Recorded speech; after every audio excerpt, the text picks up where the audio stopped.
من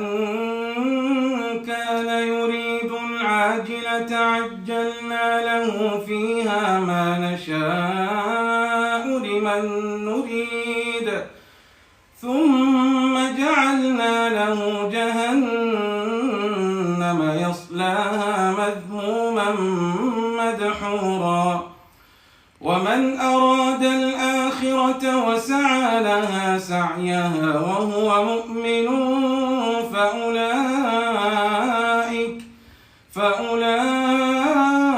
فأولئك كان سعيهم مشكورا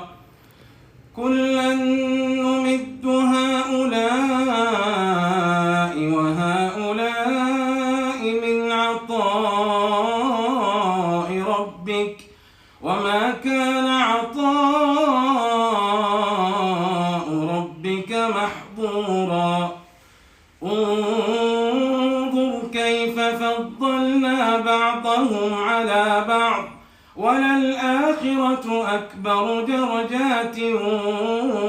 وأكبر تفضيلا لا تجعل مع الله إلها آخر فتقعد مذموما مخذولا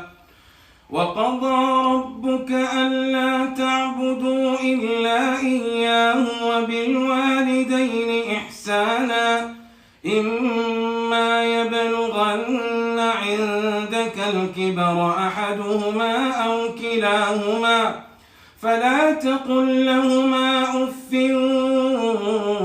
ولا تنهرهما وقل لهما قولا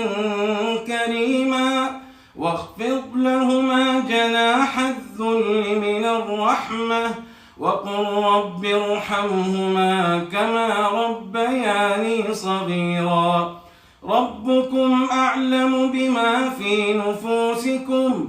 إن تكونوا صالحين فإنه كان للأوابين غفورا